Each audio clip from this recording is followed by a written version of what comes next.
Ini adalah opini yang ketiga saya tentang lembaga aksi cepat tanggap yang sedang viral itu. Saya sebenarnya sudah mau bahas topik lain, tapi ada sesuatu yang mengganggu ketika ada orang-orang yang mendadak bergerak membela ACT meski mereka tahu ada penyelewengan di dalam. Memangnya siapa sih yang nggak jijik ketika tahu kalau ada dana yang seharusnya disalurkan untuk orang yang membutuhkan, ternyata malah dibuat foya-foya oleh pengurusnya? ACT memang pemain propaganda ulung dengan memanfaatkan konsep welas asih dan gotong royong yang sudah jadi kultur bangsa Indonesia, maka mereka pun bermandi duit sampai 70 miliar rupiah setahun. Dari mana saya dapat hitungannya? Hitung aja coba.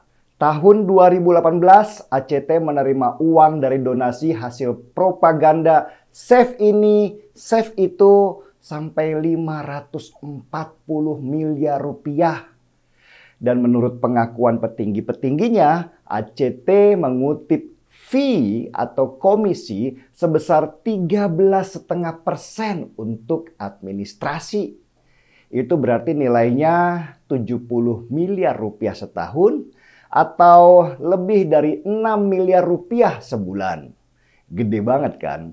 Pantas mereka bisa gajian sampai ratusan juta rupiah sebulan dan beli mobil-mobil mewah untuk kendaraan operasional. Dan ACT pun bukan lembaga zakat. Catat ya, bukan lembaga zakat.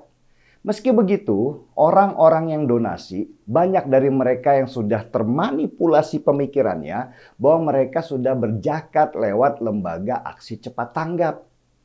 Ini benar-benar jahat, memanfaatkan bentuk kewajiban yang sudah diperintahkan lewat ayat-ayat dan diselewengkan untuk kepentingan pribadi. Tapi meski sudah dibongkar kelakuan busuknya orang-orang ACT, tetap aja ada pembelanya. Mereka malah mencoba mengalihkan permasalahan di ACT dengan korupsi di pemerintahan. Ada opini dari mereka yang bikin saya ketawa. Kalau memang petinggi ACT yang bersalah, ya penjarakan saja mereka. Tapi jangan bubarkan lembaganya. Tuh ada menteri yang korupsi tapi kementeriannya nggak dibubarkan. Ini yang namanya kesalahan logika. Fungsi kementerian itu jelas untuk mengatur jalannya pemerintahan.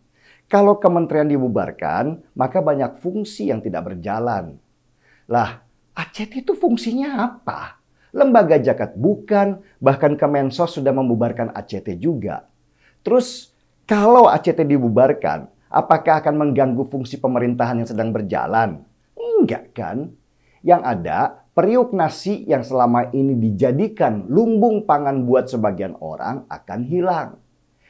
Catat aja lah. Ada berapa lembaga dan organisasi yang nggak jelas yang dapat saluran dana dari ACT hasil ngumpulin duit orang se-Indonesia Raya.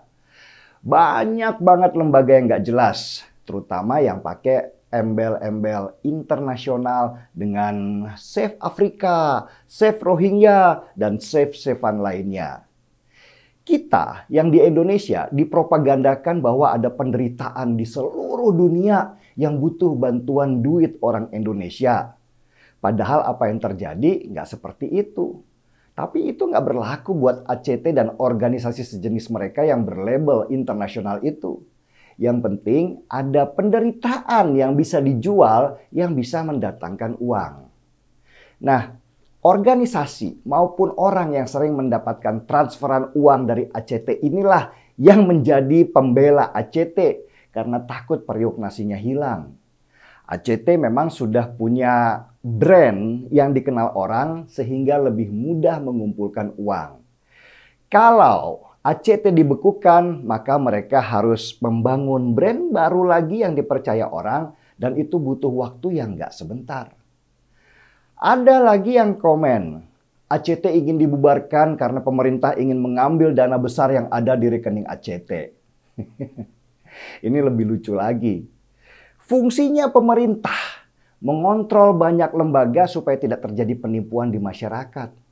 Lah, kalau lembaga seperti ACT ini dibiarkan, bisa jadi akan muncul bentuk penipuan sejenis yang memainkan nama agama. Nggak usahlah bicara ACT. Banyak juga tuh travel yang menggunakan nama agama yang menjual haji dan umroh, tapi uang jemaahnya dipakai buat foya-foya pemilik perusahaannya. Terus siapa dong yang rugi kalau begitu? Ya masyarakat lah. Makanya hal-hal seperti ini tuh harus diatur. Dan kalau nggak beres, ya dibekukan atau dibubarkan sekalian. Kehebatan organisasi seperti Aksi Cepat Tanggap ini adalah karena mereka berlindung di balik nama agama dan kemanusiaan. Ini benteng yang jujur sulit ditembus. Mirip dengan ketika teroris bikin benteng supaya mereka nggak diserbu dengan menaruh wanita dan anak-anak di depan. Sehingga kalau ada korban, maka yang menyerang yang akan disalahkan. Menjijikan memang caranya. Tapi ya begitulah yang mereka lakukan dan mereka anggap benar.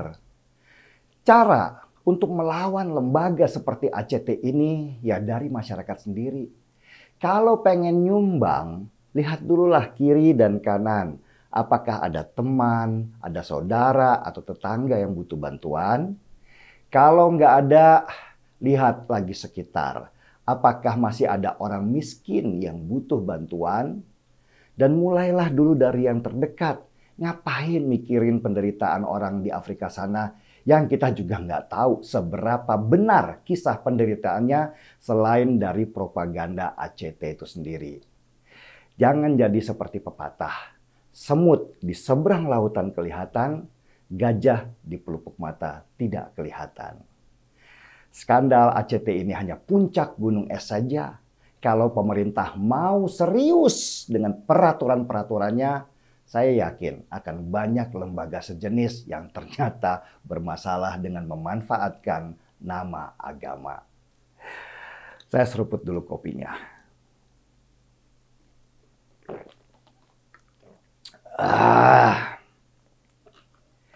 Markitar, mari kita pintar. Saya Denny Siregar, kita di acara Timeline.